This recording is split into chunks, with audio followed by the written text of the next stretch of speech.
الله أكبر الله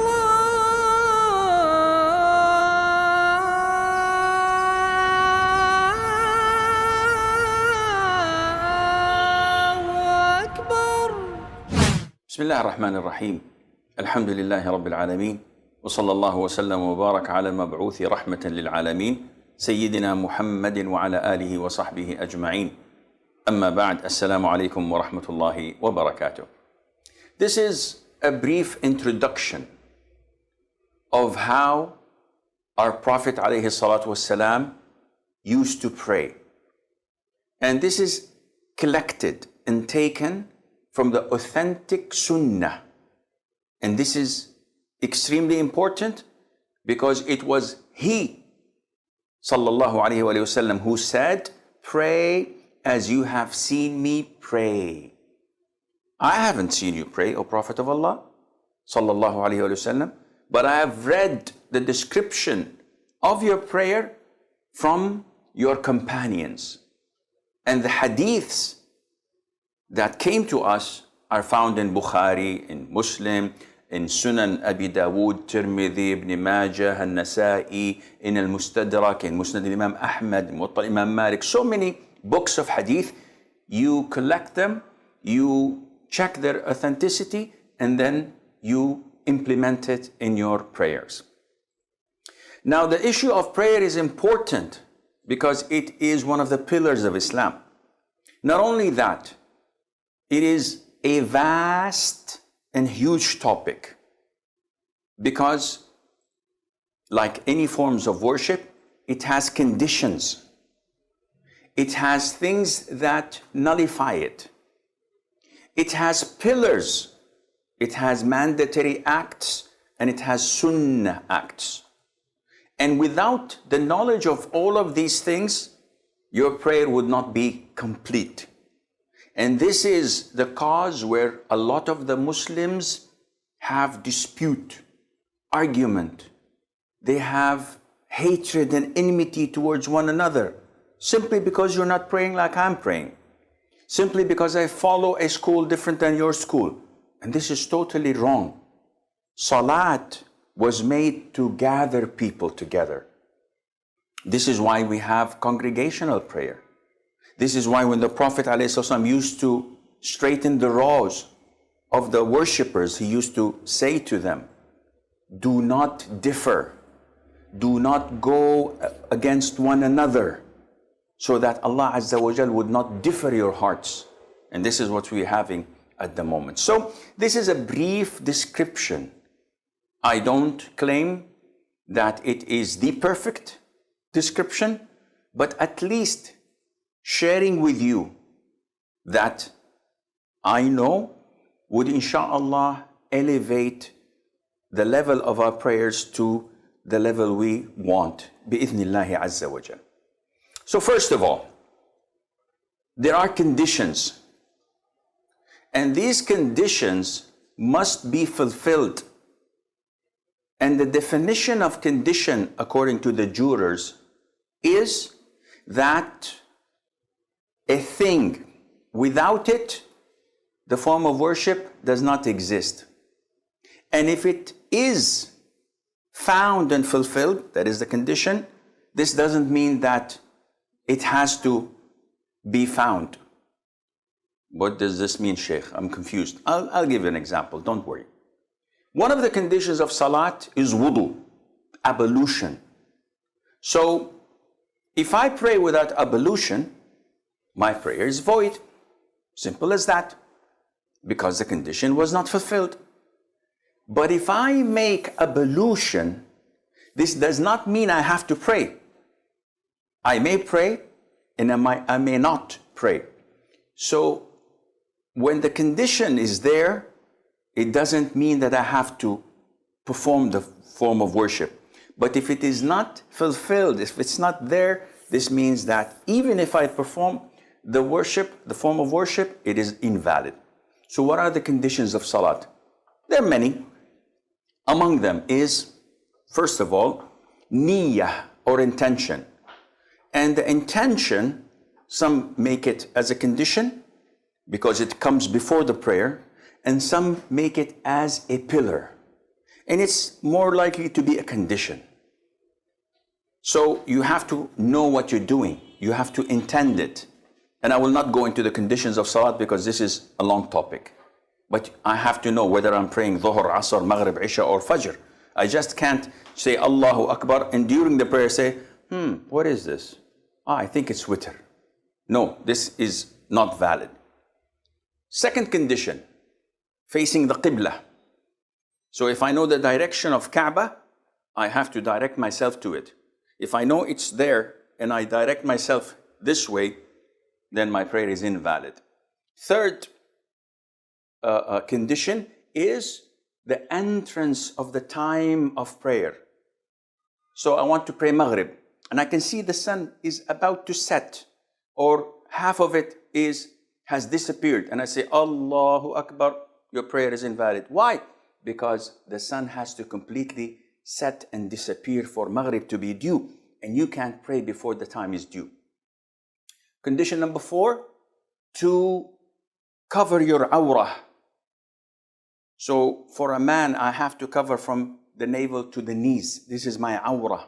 This is the private part that must not be shown. Without it, my prayer is invalid. Number 5 is to have purity.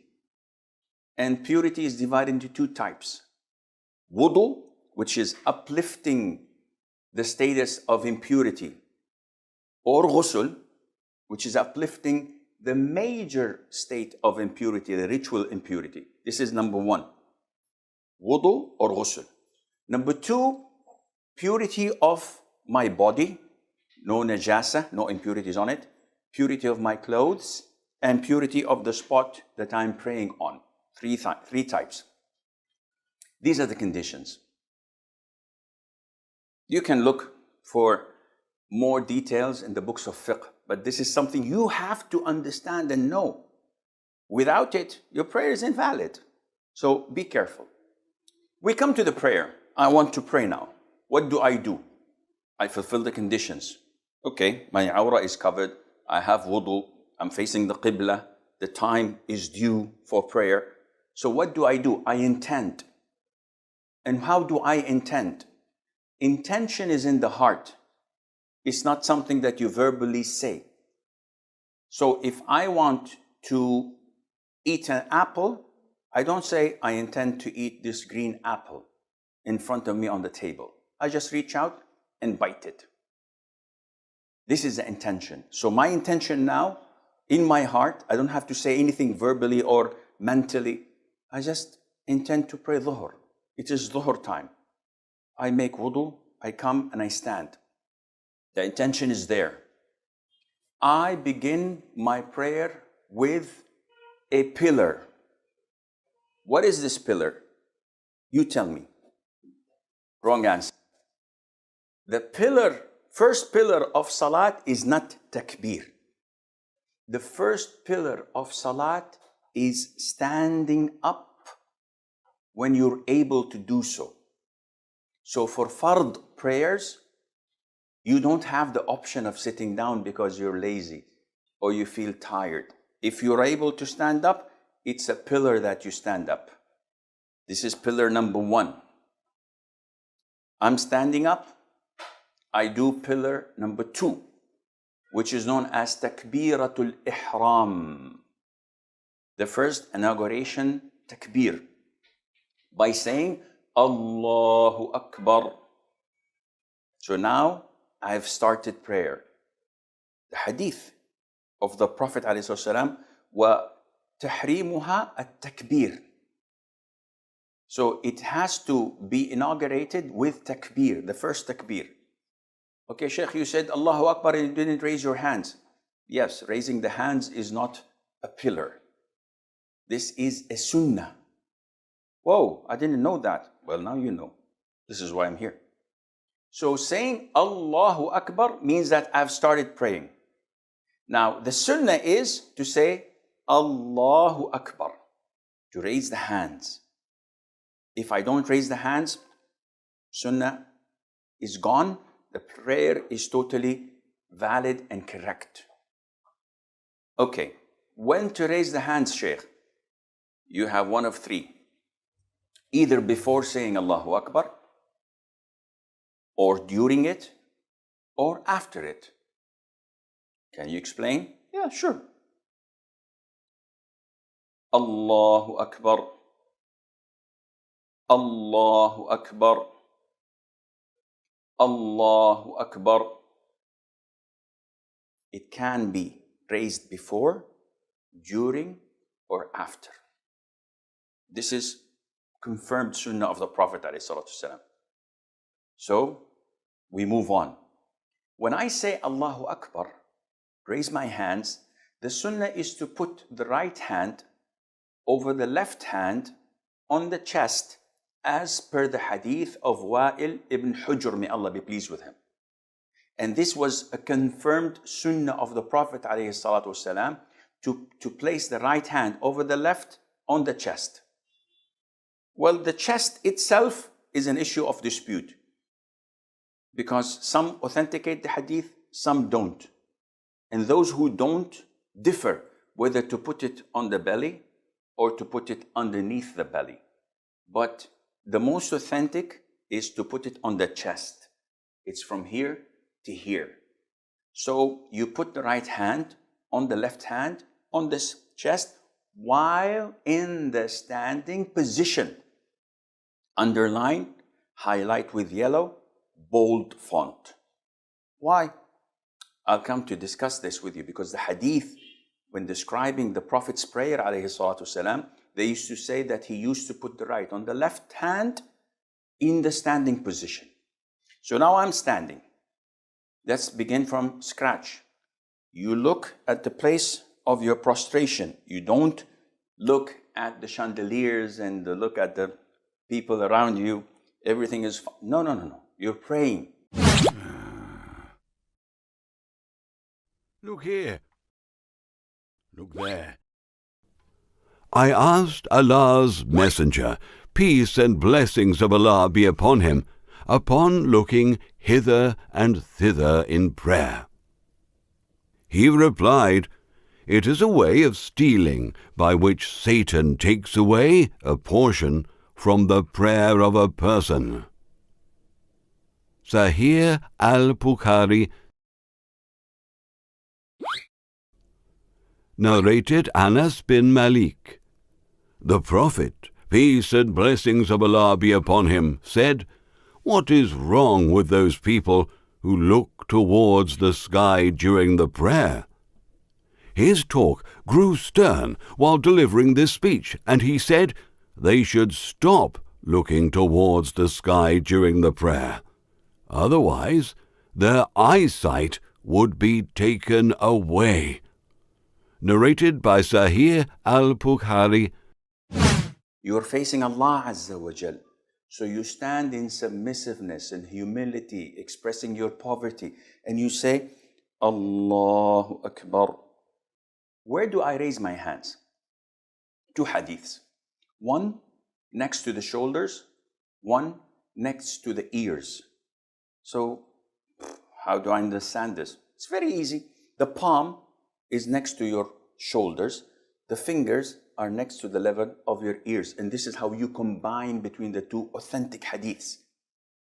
So it is not like Allahu Akbar as people say, or Allahu Akbar as people do.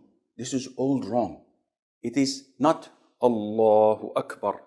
No, it is this way. So the palms next to the shoulders, the fingers are next to the level of the ears, facing the Qibla. You say Allahu Akbar, looking at the place of your prostration. Where do I put my forehead? I look at it whenever I am in the standing position. So it's always like this. Then I place my right hand over the left hand on the chest. And there are two ways of doing this. Look at my fingers. This is my wrist, my palm, and my arm. It's in between, like this. So this is one way of doing it.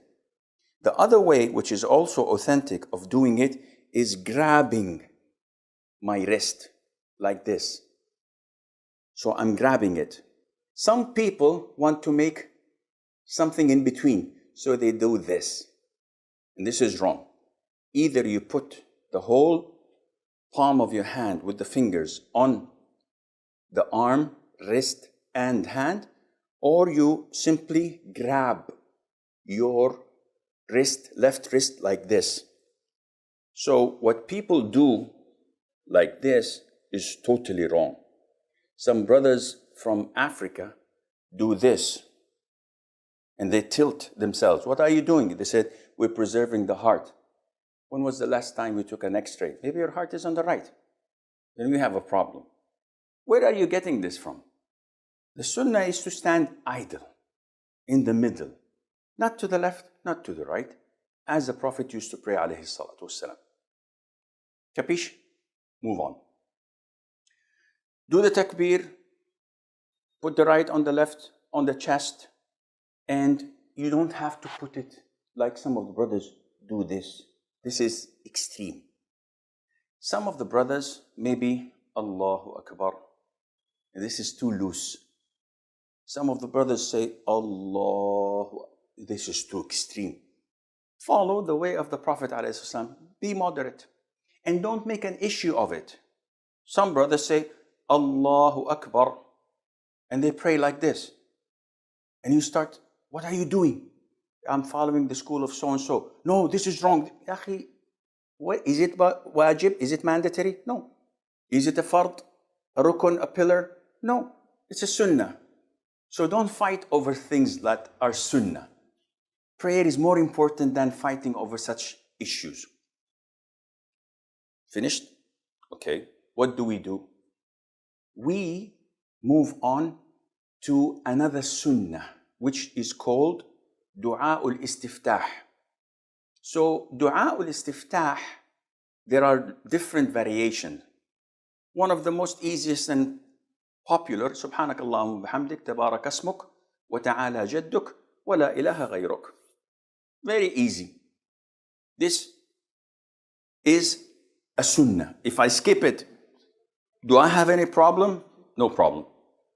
Another famous one is the dua of Abu Hurairah in Sahih Muslim. اللهم باعد بيني وبين خطاياي كما باعدت بين المشرق والمغرب ونقني من خطاياي كما ينقى الثوب الأبيض من الدنس واغسلني من خطاياي بالماء والثلج والبرد. Beautiful dua, Sahih Imam Muslim. There are 3-4 more. You pick and choose. If you skip it, no problem.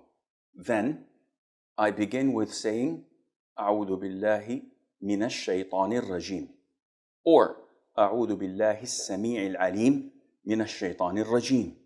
Or there are a number of ways of seeking refuge in Allah from shaitan. Mandatory? No. Sunnah. Then I say Bismillah ar-Rahman ar-Rahim. Mandatory? No, it is sunnah. Sheikh, give me a break. What do you mean sunnah? In the Quran, if I open it, I find Bismillah ar-Rahman ar-Rahim, number 1. This is a verse from the Fatiha. Akhi, it's an issue of dispute. And the most authentic opinion, according to the Sahih Sunnah, that Basmalah is not a part of Fatiha. It is a dividing verse between the surahs of the Quran, with the exception of Surah At-Tawbah, chapter number 9. And the hadith is clearly stating this. When Allah says, I've divided prayer between me and my servant into 2 halves. When my servant says, Alhamdulillahi Rabbil Alameen, Allah says, my servant has praised me. Ar-Rahman ar-Rahim, and so on. It goes on like this. So Allah did not mention Bismillah ar-Rahman ar-Rahim, which means it's not part of the Fatiha. But this is another topic, maybe we will discuss it later on. Then I begin in one of the pillars of Salat, which is Al-Fatiha. So I say, Alhamdulillahi Rabbil Alameen, Ar-Rahman Ar-Rahim. I say each ayah and I stop and I pause.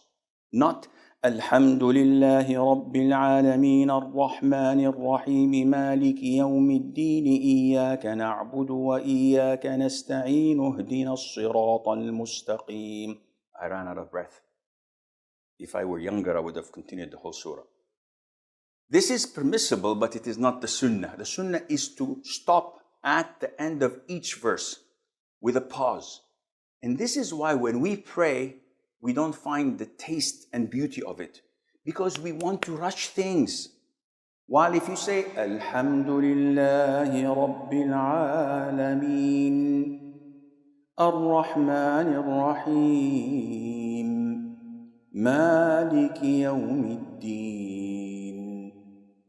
you find that there is tranquility, submissiveness, khushu' in your salat. You get closer to Allah Azza wa Jal. I finish Fatiha. This is a pillar. Now I'm talking about pillars, mandatory acts and voluntary acts. Once I finish the Fatiha, I can go to ruku'. Whoa, Sheikh, wait. There's a surah afterwards. I know there's a surah afterwards. This surah is a sunnah. You're kidding me. No, I'm not. There is a surah after the Fatiha, but it is a sunnah. So if I say, وَلَضَّالِّينَ آمين Allahu Akbar, in Fajr, my prayer is valid. I didn't know that. Now you know. If I say it in Maghrib, it's valid. If I say it in Isha, it's valid. The sunnah is to recite a surah afterwards, or a verse as a minimum. And the sky's the limit. Interesting. So I recite a surah afterwards. قُلْ يَا أَيُّهَا الْكَافِرُونَ. I finish that. Then I go for ruku'. One question, Sheikh. Yes. After I say غَيْرِ الْمَغْضُوبِ عَلَيْهِمْ وَلَا الضَّالِّينَ آمين, should I pause so that the people behind me can recite the Fatiha? So I say وَلَا الضَّالِّينَ آمين.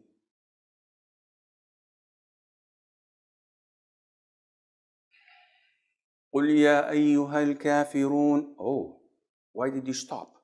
So that the people can recite the Fatiha. This is how they do it in Mecca and Medina. Says, okay, how did the Prophet do it? Because he said, pray as you have seen me pray. My job is to come and check how the Prophet ﷺ used to pray. Never ever was reported that he paused between the Fatiha and the Surah. So this is clear? He never paused. Okay, so you say, وَلَا الضَّالِّينَ آمين قُلْ يَا أَيُّهَا الْكَافِرُونَ. Just like that? Yeah, just like that. Okay, we move on to finishing the surah. We finish the surah. What should we do now? After finishing the surah, the sunnah is to go for ruku'. So how do I perform ruku'? So I finish the surah. I say, Allahu Akbar. Now listen, I haven't said it yet. Raising the hands, sunnah or mandatory? Sunnah. So the raising of the hands is a sunnah. And when do I say Allahu Akbar? Mistake number one. Allahu Akbar. This is wrong. Mistake number two. Allahu Akbar. Whoa. If these are two mistakes, then what should I do? You should say takbir while moving, not in the standing position and not after you've reached your ruku'. So that it's called takbir of movement. So this is the way it should be. Allahu Akbar. So while moving, saying the takbir. What is the ruling of the takbir, Shaykh? This is wajib, mandatory. Meaning that if you purposely skip it, your prayer is invalid.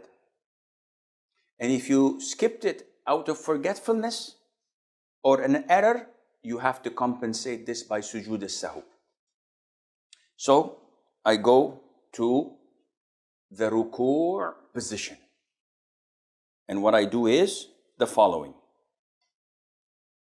Allahu Akbar. Now in the ruku' position, I have to do the following. Number one, my palms of the hands are spread and grabbing my knees like this. So the fingers are spread.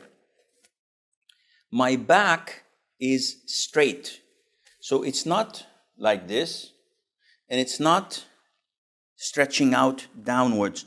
The sunnah is to keep your back straight, as if someone puts water on it, it will remain. It would not spill. I don't know how bad I'm doing this or how I'm doing this. I don't see myself, but I try my level best to do it according to the sunnah. The head, as described in the hadith, should not be pointed up like this, and it should not be tilted down like this. So it should be normal way of doing it. So this is the ruku'. Now you ask me, where should I look, Sheikh? It's an issue of dispute. Sheikh al-Albani says, in the standing position, we were told to look at the prostration spot. But in the ruku', there is no mentioning of that, which made some scholars say, you should look at the spot of your sujood, prostration, like Sheikh ibn Uthaymeen. But this would be proven to be difficult, because if you do this, when you're doing ruku' and you're looking at the position of your prostration, you will find that your head is a bit tilted. So Sheikh al-Albani says, either you look between the area of your prostration and your feet, so in the middle, or you look between your feet, like so. And this area is something that is open. The Prophet did not mention, alayhi salatu wasalam, any specific place. The companions did not describe any specific place. So inshallah, it is more than possible to do whatever you think is best for your salat. Now, after finishing my ruku', during it, I have to repeat the dhikr. And what is the dhikr?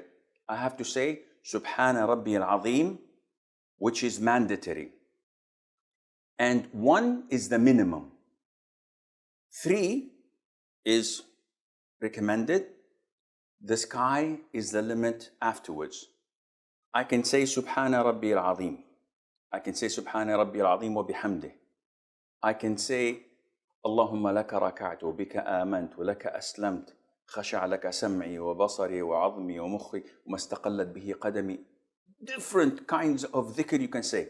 The minimal requirement is 1, Subhana Rabbi al-Azim. This is mandatory. You cannot play with it. So we say, Subhana Rabbi al-Azim, while I'm in the ruku'. Among the mistakes people do is like this. Subhana Rabbi al-Azim. So they say it while going down or coming up. And this is not valid. You have to say it when you are totally in ruku', relaxed, every bone is back to its place, by saying Subhana Rabbi al-Azim wa bihamdih, once, enough. Then while rising up, you say Sami Allahu liman hamidah, and you raise your hands again. So we raised our hands in the inauguration takbir. We raise our hands when we go for ruku'. We raise our hands when we rise up from ruku'. And this is the sunnah according to the hadith of Abdullah ibn Umar, may Allah be pleased with him, in Sahih al-Bukhari. And he's describing the Prophet's prayer, alayhi salatu wasalam. And we say, Sami Allahu liman hamidah. This is mandatory for an individual praying on his own, for an imam leading prayers, for worshippers.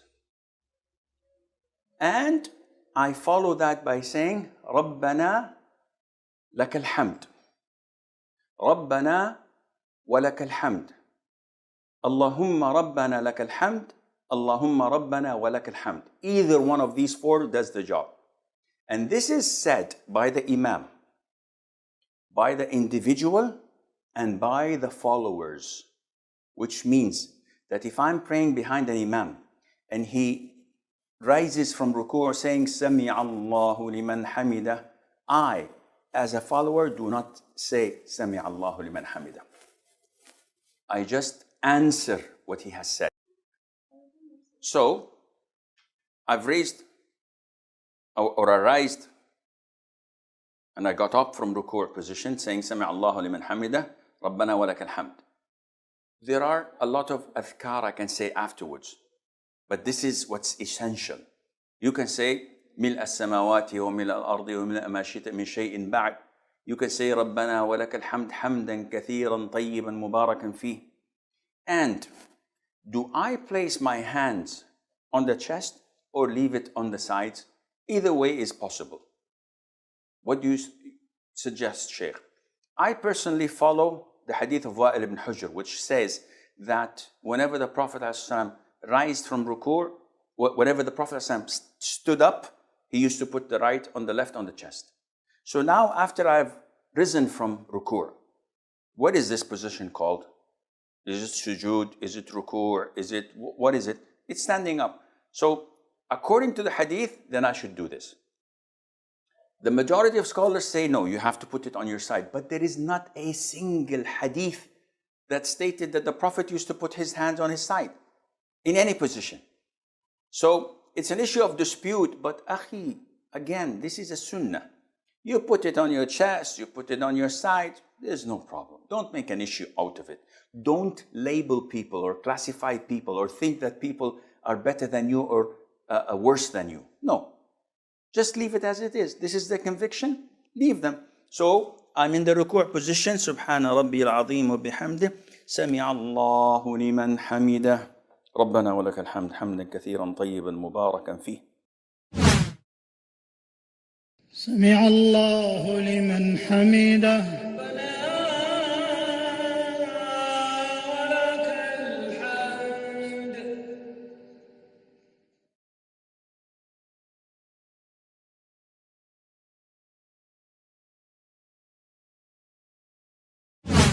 This is my standing up from ruku'. What should I do now? I should go for sujood. Now for sujood, there are two ways. A difference of opinion among scholars. Should I land first on my knees or should I land first on my hands? It's an issue of dispute. And the reason of that is the hadith of the Prophet ﷺ when he said that one should not go down like a camel does when the camel wants to sit. Rather, he should put his hands first before his knees. And understanding whether the hands of a camel are their elbows or the knees in his feet, it's an issue of dispute. Either way is okay, inshaAllah. So, however you feel comfortable with, you should do it.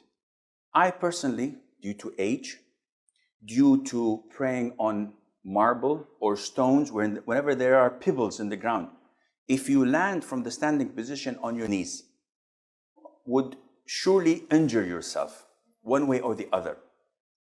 For elders, it's difficult to go on their knees, especially if they have knee problems. It's always best to go first on the hand. It's like a shock absorber. It absorbs the fall itself. It eases the pressure on and the weight on the knees. So how to do this? This is what we'll, inshallah, show you now. So, in order to do sujood, you will find that I'll take my glasses. Now I can't see you, but alhamdulillah, you can see me. Why do you take your glasses off, Sheikh? Because it will hinder putting the sujood spots properly. What do you mean by sujood? Prostration. As the Prophet said, I was ordered to prostrate on 7 limbs. He said, the face, and he pointed to his nose, meaning the forehead and the nose. These are related. This is one organ. The hands, the knees, and the feet. These are 7. So, I want to go to sujood. Do I raise my hands? No. I just say Allahu Akbar while falling to sujood. And this is what I do. Allahu Akbar. This is the way of performing sujood. What are the things I should paying attention to? Before I do the prostration, I'm still in the standing position. You have to know that, first of all, my hands should be pointing to the Qibla. So my hands are not this way and are not this way, rather they are pointing to the Qibla. Now, where should I place my hands? I have the option either to place my hands next to my shoulders or a little bit close to my ears. My knees are not so close together, they are apart. My feet, they are close to each other, erect, with some toes, not all of them, because it's impossible to have all your toes pointing to the Qibla, but the toes that are bendable can point to the Qibla. My arms are wide and spread, so my biceps are not close to my sides. So I have to spread as I'm spreading my wings. And my stomach is not touching my thighs. Some people just go very down. And I'll show you quickly, hopefully to the best of my knowledge and ability. So my forehead, my nose must touch the ground. And these 7 limbs must touch the ground throughout the sujood. Because part of the famous mistakes is having your feet dangling. Or some of the brothers having the left hand on the ground and the other hand while prostrating, playing with his beard or looking at something in his pocket. So he's prostrating on 6 limbs, and this renders his sujood void if he does this without any legitimate reason. So I was standing up. Now I'm falling into the sujood position, and I'm saying Allahu Akbar in between. So let's look at how I make the sujood. This is one of the ways of doing it. So my hands and fingers should be pointing towards the Qibla. My face, my forehead, and my nose are touching the ground. I should have my arms apart and away from my body. And at the same time, my stomach is not touching my thighs. Some brothers do this, and this is wrong. And this is too much spread. So the appropriate way is either having my hands next to my ears or to my shoulders. I can have this one here, and I can have this one here. Look at my feet. They are touched together, not far away. They are touched together with my toes bent towards the Qibla as much as possible. Now, if I'm praying next to people, to my right and to my left, if I do this, I'm gonna annoy them and maybe harm them. So it is permissible when you are in a tight position to put your elbows on your thighs or inside. What is haram and prohibited is to do this. This is prohibited, which I have my forearms on the ground like a dog.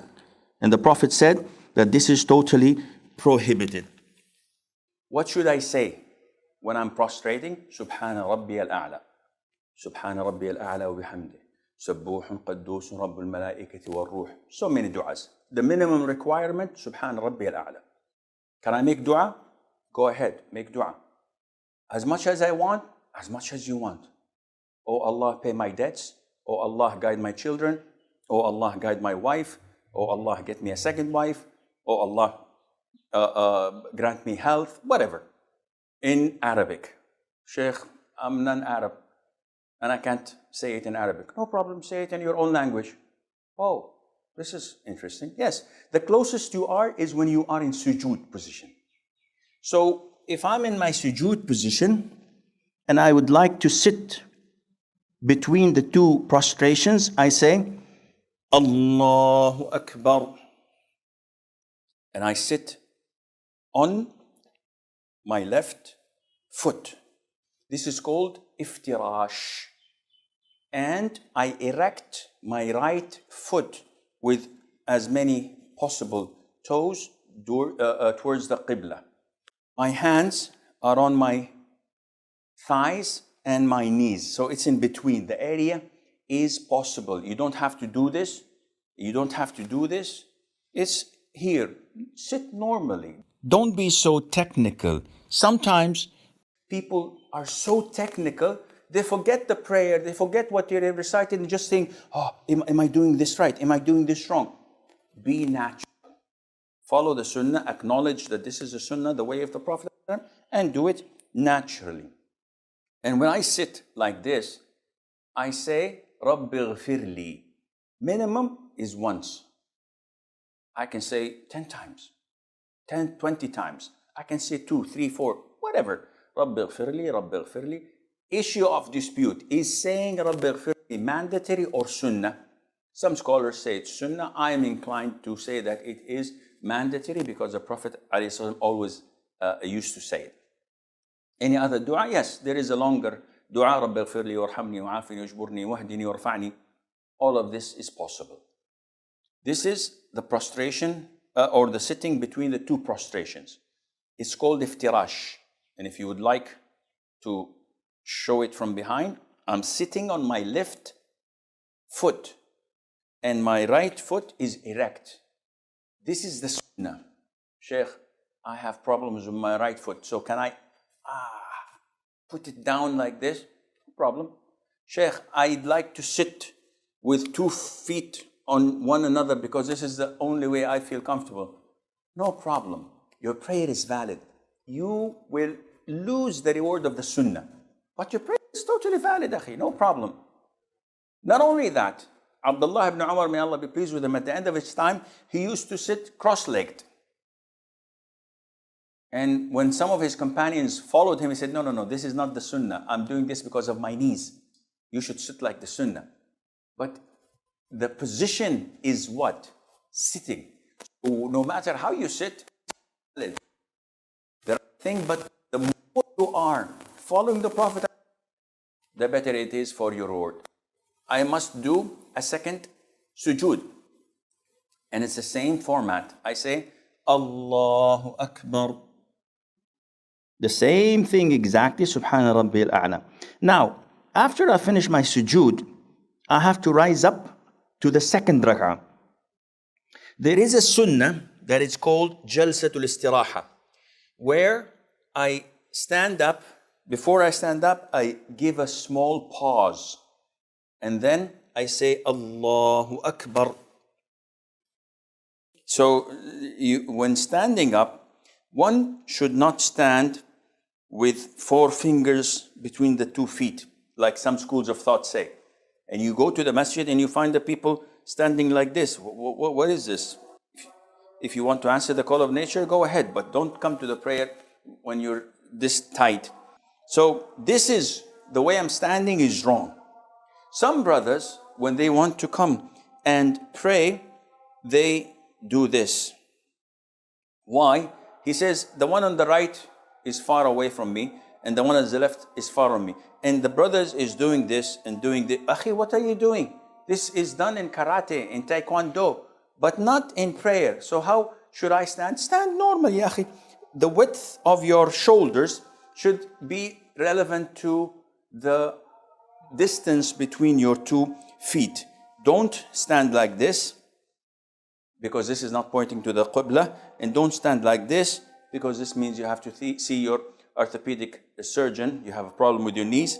But stand in a normal way, either like this or a little bit away from each other. Make it natural the way you stand. So I rose to the second rak'ah. Do I raise my hands? No. I simply say Allahu Akbar and resume my second rak'ah exactly as the first rak'ah. And I recite the Fatiha.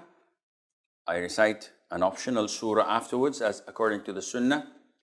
Now, one thing that we need to pay attention to, and 90% of Muslims are doing, unfortunately, it is a mandatory act of reciting the Quran, of making dhikr, of making dua, is to move your lips.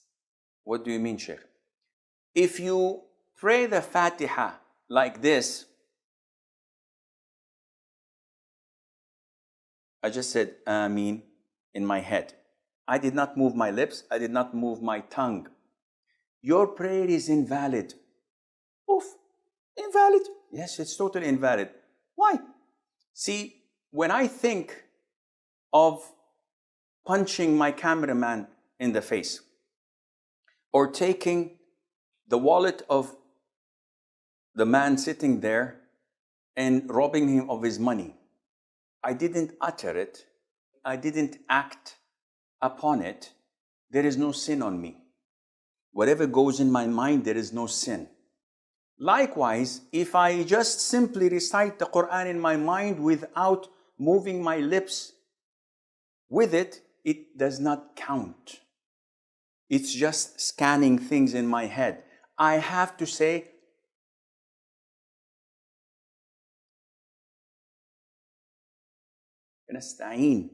I have to move my lips and my tongue. And this is why when some of the companions of the Prophet ﷺ came to him, he said to him, your tongue must remain moist with the remembrance of Allah. Which means that you have to move your tongue when reciting the Quran, saying Allahu Akbar. The people, they do like this.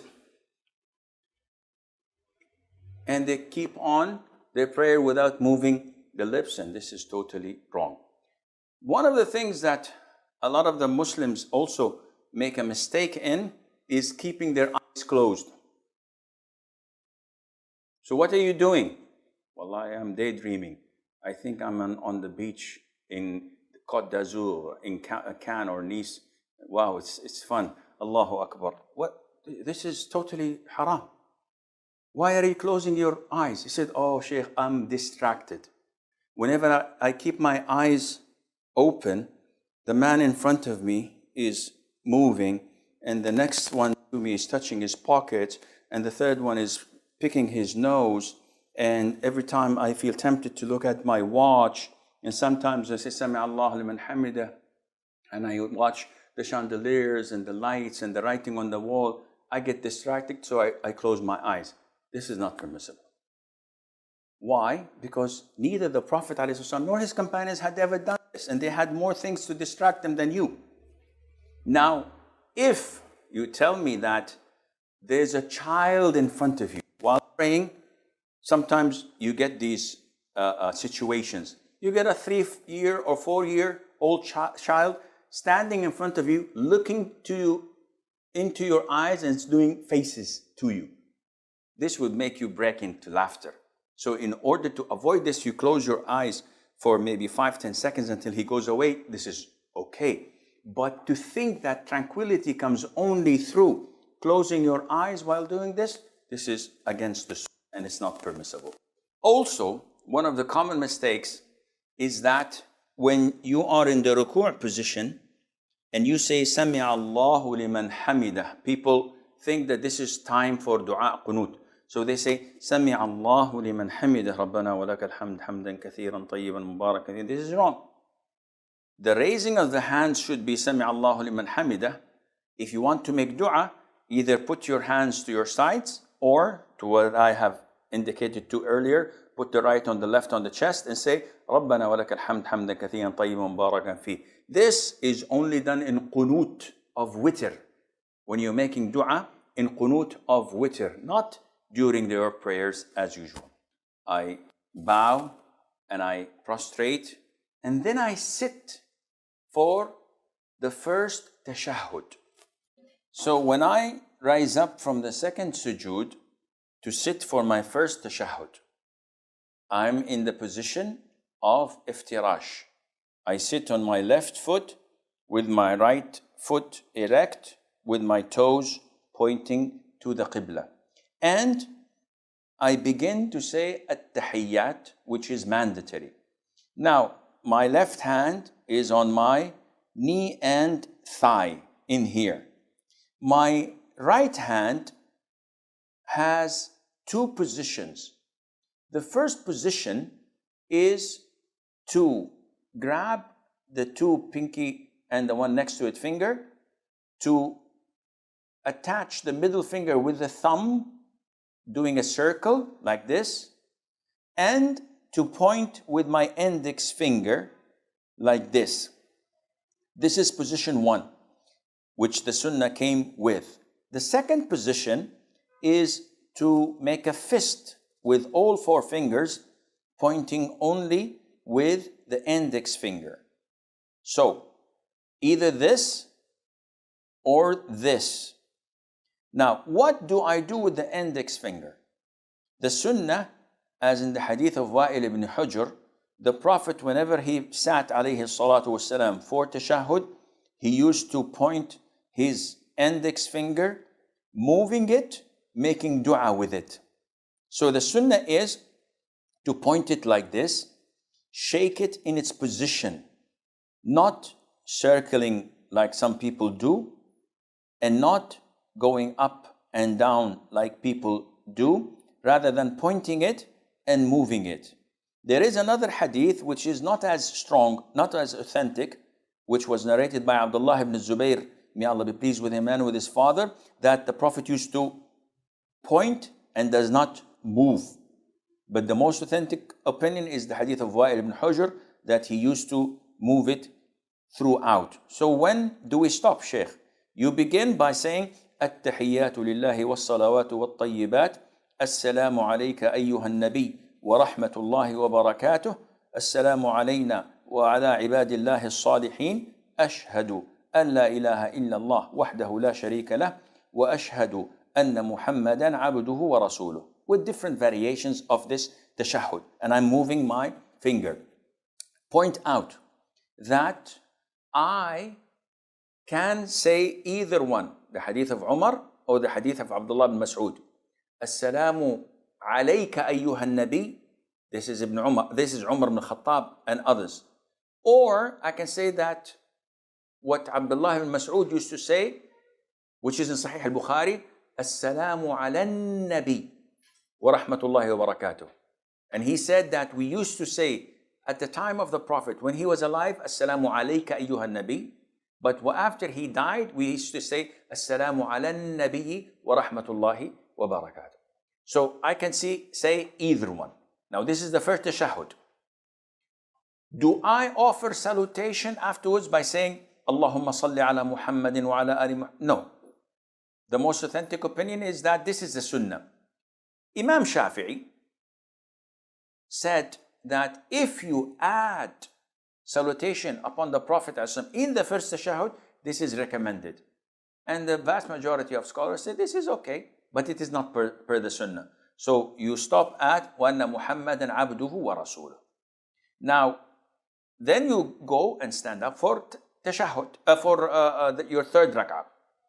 In Fajr, I continue. Allahumma salli ala Muhammad wa ala ali Muhammad, and I point out my finger throughout until I offer salam. If I'm in Maghrib or Dhuhr, Asr or Isha, I stand up for the third rak'ah.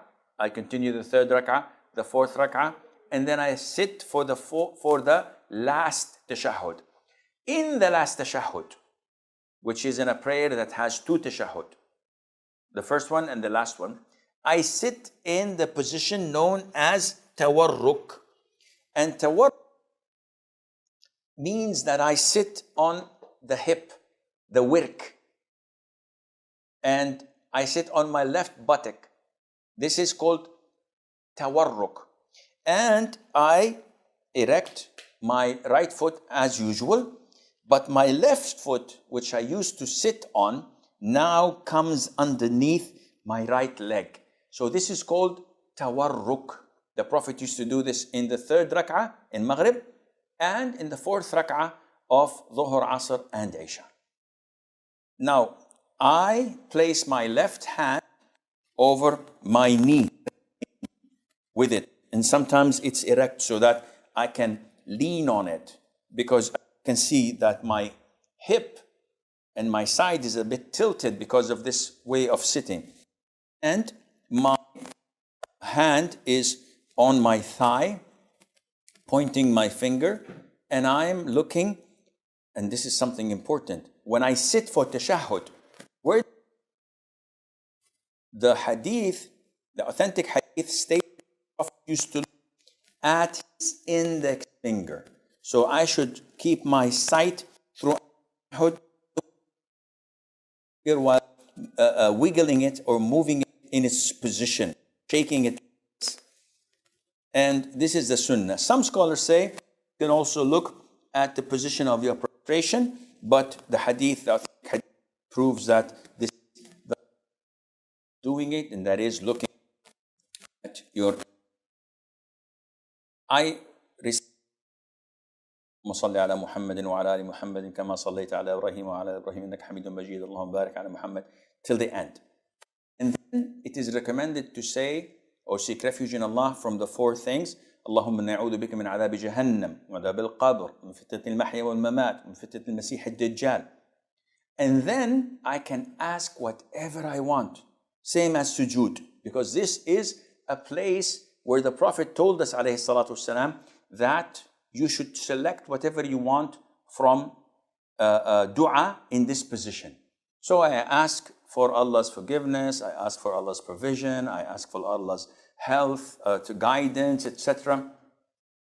And then recommended to conclude before salam by saying, Allah ala dhikrika wa shukrika wa husni ibadatik. This dua of Mu'adh ibn Jabal, some say it's before salam, others say it's after salam.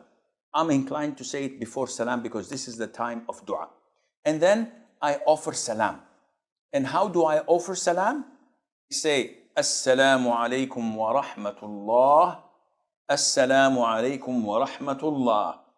If you notice, I did not pause. I did not say, Assalamu alaikum wa rahmatullah. Assalamu alaikum wa rahmatullah. It's not this way. And it's wrong to say it. People say, Assalamu alaikum and then turn. No, it should be simultaneous. Assalamu alaikum wa rahmatullah. Assalamu alaikum wa rahmatullah. And the sunnah is to make those behind you see your cheek. So you don't say, do this. So they see your cheek, as they reported it in the companions. We used to see the whiteness of his cheek, alayhi salatu salam, to the right and to the left. Among the common mistakes, your hands. In the tashahhud, after you finish, people usually do this. What is this? It's a sign that they have concluded. Who are you signing this for? So while in the tashahhud, they finish the tashahhud and the imam is still praying. So they say, Allahumma inni ala dhikrika wa shukrika wa husni ibadatik. By the way, guys, I'm finished. Some of them in salam, they would say, Assalamu alaikum wa rahmatullah. Assalamu alaikum wa rahmatullah. As if they're giving right indicator, left indicator, they're driving. I think it's part of driving lessons. No, it's wrong. You don't have to do this. You're not turning right or left. So doing this is prohibited. The Prophet saw the companions moving their hands while in prayer, and he said, do not do this like the tails of wild horses.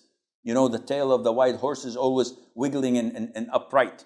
And the Prophet prohibited them from saying this.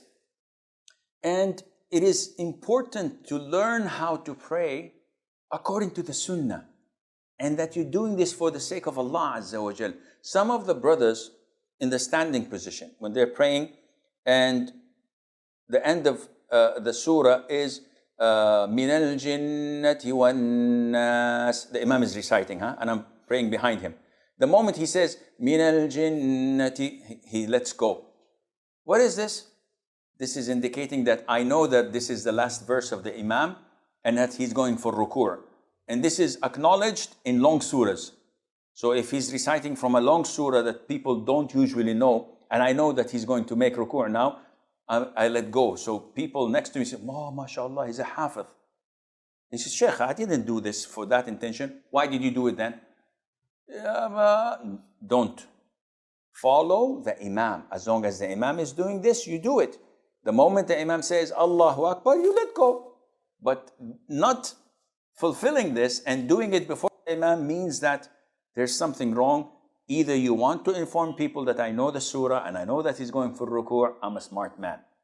Or there's something wrong, I don't know what.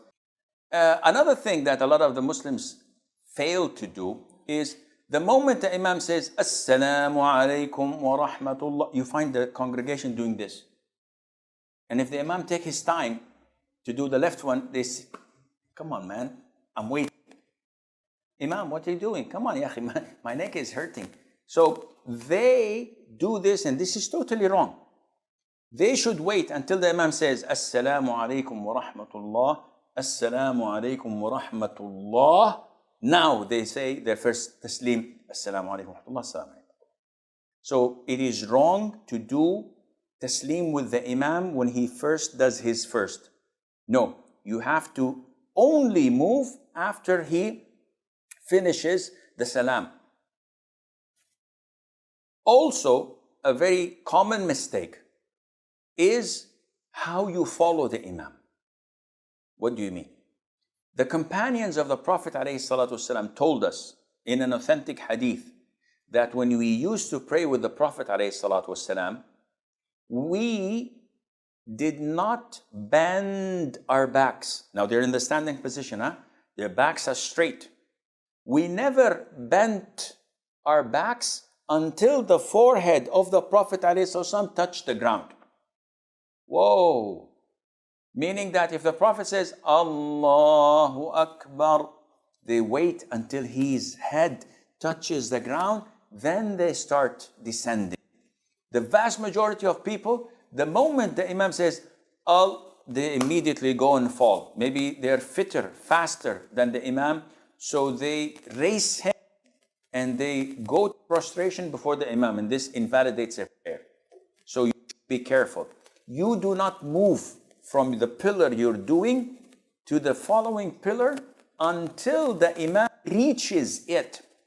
So in ruku', he says, Allah, you don't, until he bends. Then you bend. When he says, Sami Allahu liman hamida, once he's erect and standing, you stand up and you cascade this to all your prayers. People ask, when we stand in the direction of Qibla, so how pinpoint should we be exact in our direction? Well, the Prophet told us the answer. The sisters say, are our prayers similar or different to men prayers? A lot of the sisters also ask about their attire when praying. How do we pray a traveler's prayer? What are the conditions where tayammum is allowed in order to pray? How to pray the missed rak'ah? There are people who kiss their thumbs during adhan and iqamah when Ashhadu anna Muhammadan Rasulullah is said. Is there any proof of this? Definitely not. Question: can one pray sunnah of Fajr after the fard salat? Allah